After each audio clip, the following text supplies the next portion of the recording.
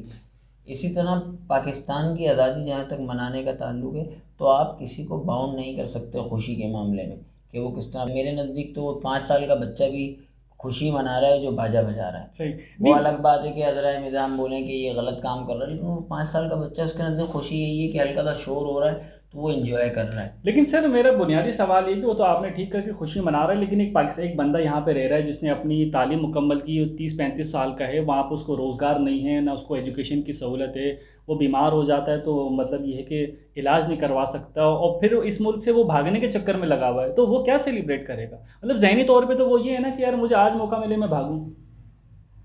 تو ان ساری وجوہات کو تو میں نے پہلے ہی عرض کیا نا کہ ان ساری وجوہات کی وجہ ملک نہیں ہے. ملک اپنی ذات میں کسی کو کوئی نقصان نہیں پہنچا رہا. ملک نے تو آپ کو فائدہ ہی دیا ہے. آپ کو ایک آزاد ریاست میں آپ پیدا ہوئے، آپ زندہ انسان کی طرح سانس لے رہے ہیں. آپ نے دیکھا افریقی قبائلوں کی کبھی آپ قبائلی نیشنل جغرافکس پہ ویڈیوز ہوتی ہیں سر، آپ دیکھیں، آپ کو عجیب ایک بہت مشہور پکچر تھی، اس کا نام میرے ذہن سے نکل رہا ہے کہ وہ جس کو کھینچنے والا مر گیا، جس نے خودکشی کر لی. جی بچہ جو ہے وہ چھوٹا سا بیٹھا ہوا، تو گیٹ جو ہے نا بچہ بیٹھا تھا، بڑی قسمہ پرسی والی اس کی بڑی حالت تھی بہت. جبکہ اس شخص کو اس تصویر پہ ایوارڈ ملا ہے، لیکن وہ پھر بھی پاگل سا ہو گیا. اس نے بولا اس نے مار دیا اپنے آپ کو، مار دیا. تو بات یہی ہے کہ انسان جو ہے اپنے ارد گرد کی خوشیاں بھول جاتا ہے. کچھ بھی ہے، آپ آزاد پیدا ہوئے ہیں آزاد ملک میں، آپ جس سینہ تان کے جس طرح پاکستان کے روڈوں پہ اسلام کو پریزنٹ کرتے ہیں نا، انڈیا میں آج بھی کوئی مسلمان اس طرح پریزنٹ نہیں کر سکتا. یہ ایک تلخ حقیقت ہے، آپ مانے نہیں مانے. آپ جس ادا سے نکلتے ہیں نا باعثیت آپ کی فجر کی نماز میں یا عید کے موقع پہ ٹوپی لگا کے انڈیا میں نکلنا، یہ جہاد ہے. صحیح بات ہے، بالکل. آپ یہاں تو نکل جاتے ہیں. اسی طرح پاکستان کی آزادی، اسی بات پہ شکر ادا کریں کہ اللہ نے. اب لوگ اس کے اوپر شعر پڑھتے ہیں کہ ملا کو جو ہے ہند میں سجدے کی اجازت، ناداں سمجھتا ہے اسلام ہے. بات یہ نہیں ہے کہ اسلام اپنے کلچر وائز بھی آزاد ہے. آپ کے ہر مکتبہ فکر کو آزادی ہے، ہر مذہب کو آزادی ہے. ابھی میں کچھ دن پہلے یہاں پہ تھا سٹی کورٹ کے بعد، تو ہندو احتجاج کر رہے تھے کسی پرپس کے لیے، اور پورا انہوں نے روڈ روکا ہوا تھا. ہندوؤں نے پورا روڈ روکا ہوا تھا سٹی کورٹ کے مندر کے بعد. میں نے اپنی آنکھوں سے دیکھا. اور وکلا جیسی شخصیات، وکیلوں کے بارے میں مشہور ہے کہ وکیل ایک دم جو ہے کسی کے بارے میں ایکشن لیتے ہیں، ایسا لوگ سمجھتے ہیں اس کو، لیکن کوئی کسی کو نہیں. اپنے آزادی کے ساتھ انڈیا میں آپ کر کے کوئی مسلمان کرے اس طرح، پھر دیکھیں آپ کیسا کلیش ہوتا ہے. تو بڑے معاملات ہیں، ہم دیکھیں نیگیٹو ہی دیکھتے ہیں. مطلب آپ کہہ رہے ہیں کہ ہم اس طرف توجہ دیں اپنی. تو بات یہی ہے کہ ہم اس ملک کی پازیٹیو چیزوں کو نہیں دیکھتے. پازیٹیو چیز صرف آپ کی یہ آزادی نہیں ہے کہ ایک بہت بڑی آزادی، میں آپ کو ایک بات بتاؤں، بہت بڑی آزادی جو ہے نا آپ کی ذہنی آزادی ہے. ذہنی آزادی کیا ہے کہ آپ کو یہ پتہ ہے کہ آپ کا صدر مملکت اور وزیر اعظم کبھی بھی کوئی غیر مذہبی نہیں ہو سکتا، ہوگا وہ مسلمانی، چاہے سو کولڈ ہو. یہ بہت بڑی آزادی ہے. آپ اس کو اگر سوچیں اور تصور کریں، اگر کوئی پڑھا لکھا آدمی اس کو تصور کرے، انڈیا کوئی آزادی نہیں ہے. کبھی ان پہ سکھ آ جاتا ہے، کبھی ان پہ مسلمان آ جاتا ہے، کیونکہ انہوں نے اپنے آپ کو سیکولر ڈکلیئر کیا ہوا. ابھی یہ ڈبیٹ پاکستان میں بھی فی الحال قائم کی جا رہی ہے، سیکولر ڈبیٹ کی، کہ پاکستان ایک سیکولر اسٹیٹ ہے یہاں مسلم. خیر یہ تو جو لوگ کر رہے ہیں وہ اپنا ٹائم ضائع کر رہے ہیں، کیونکہ یہاں پہ تو تیسری کلاس کے اندر یا دوسری بلکہ پہلی کلاس میں بچوں کو بتایا جاتا ہے پاکستان کا مطلب کیا، لا الہ الا اللہ. ماشاء اللہ. ہاں، لیکن محمد الرسول اللہ تک وہ ایم اے لیول تک نہیں سمجھ پاتا کہ اس کو پورا کرنے کا مقصد جو ہے، مطلب پاکستان بنانے کا مقصد تو لا الہ الا اللہ ہے، لیکن اس کو جو پائے تکمیل تک ہے وہ محمد الرسول اللہ صلی اللہ علیہ وسلم. وہ اس کو ایم اے لیول تک، پی ایچ ڈی لیول تک بہت کم لوگ ہوتے ہیں جن کو احساس ہوتا ہے، ورنہ وہ احساس نہیں ہو پاتا. یہ ایک المیہ ضرور ہے اور اسی پہ کام کرنا چاہیے. صحیح، ماشاء اللہ. اچھا آپ نے ہائی لائٹ کیا کہ آپ نے کہا کہ ہمیں پازیٹیو چیزوں کو دیکھنا چاہیے. بالکل. آپ کچھ اس میں کچھ ایڈ کرنا چاہیں گے جو گفتگو چلی اس میں ابھی ہماری؟ ہاں، اس میں ایک بہت بنیادی بات ہے، وہ یہ ہے کہ یہ ہم سب کو سمجھنا چاہیے کہ پاکستان ہے تو ہم ہیں، اور یہ نہیں ہوگا تو پھر ہم بھی نہیں ہوں گے. صحیح. یعنی دنیا کے اندر ہماری شناخت اسی سے ہے، اور نا امید ہونے کی ضرورت نہیں ہے. شاعر مشرق پہلے ہی سمجھا گئے تھے ہمیں، وہ انہوں نے کہا ہے نا کہ پیوستہ رہے شجر سے امیدیں امیدیں بہار. باہر رکھ. ہم ہمیشہ سے ایسے نہیں تھے. میں نے آپ کو مثال بھی دی اپنی گفتگو کے اندر. 1960 کے اندر ہم دنیا کو بانٹ رہے تھے. صحیح. تو ہم ہمیشہ سے ایسے نہیں تھے. یہ سرکمٹینسز کچھ آ گئے ہیں. اللہ تعالیٰ بھی کلام پاک میں فرماتا ہے کہ یہ دن جو ہے نا وہ ایام ہیں، دن کے ایام ہیں، ان کو ہم پھیرتے رہتے ہیں. کبھی تم کامیاب ہو جاتے ہو، کبھی وہ کامیاب ہو جاتے ہیں. تو اس حوالے سے نا یہ ہم کبھی ہمیشہ ایسے نہیں تھے اور نہ ہی ہمیشہ ایسے رہیں گے. انشاءاللہ. بڑا پوٹینشیل ہے ہماری یوتھ کے اندر بھی، ہمارے دیگر جو ہے اداروں کے اندر بھی. بس وہ ہے کہ فضا قائم کرنے کی، کنڈیوسو انوائرمنٹ، سازگار ماحول دینے کی ضرورت ہے. وہ جیسے ہی ملے گا ہم انشاءاللہ جو ہے ہمیں ایک طرح سے بریک تھرو ملے گا اور ہم آگے جو ہے نا بڑھنے کی کوشش کریں گے. تو اس کے اندر ہمیں نا امید نہیں ہونا چاہیے. نا امید نہیں ہونا چاہیے. اور میں سر کی بات کے بعد ایک اور بات آپ کو میں اس میں ایڈٹ کر دوں کہ ہماری آج کی جو ویڈیو ہے نا وہ بھی اسی کا ایک حصہ ہے. بالکل اسی امید کا ایک حصہ ہے کہ ہم بھی تو اسی معاشرے کا حصہ ہیں. میں یہ کوئی تعریفاً نہیں بلکہ تحدیث نعمت کے طور پہ یہ بات کہہ رہا ہوں کہ ہم بھی تو بیٹھے ہوئے کچھ بات کر رہے ہیں. بالکل. اور ہم نے کوئی ایسی بات نہیں کہ جس سے کسی کی دل آزاری ہوئی ہو، یا لیکن حقائق پہ بات کی پاکستان کے. تو اس طرح کی گفتگو ہو سکتی ہے جس سے لوگوں کا ذہن کھلے. کچھ نہیں تو کم از کم فکر جائے گی. مطلب یہ ہے کہ خلاصہ یہ ہے کہ ہمیں مایوس نہیں ہونا چاہیے. جو ملک کے معاملات ہیں، حالات ہیں، مہنگائی ہے اور جو صورتحال چل رہی ہے، پھر اسی کے جشن آزادی کا جو موقع آ رہا ہے، تو لوگ جو ہے مایوس ہونے کے بجائے آپ لوگوں نے جس طرح ایک نقطے پہ توجہ دلائی کہ ہمیں اللہ تبارک و تعالیٰ نے کہ آزادی کی نعمت تو دی ہے، ایک ملک تو ہے جس سے جس طرح سر نے کہا کہ ہماری ایک شناخت تو ہے کہ ہم پاکستانی ہیں. اور پھر یہ کہ مایوسی، اور سب سے بڑا اچھا نقطہ بتایا کہ بھائی ہم ہر وقت ایسے نہیں تھے. دیکھیے حضور صلی اللہ تعالیٰ علیہ وآلہ وسلم نے فرمایا الایمان بین الخوف والرجاء.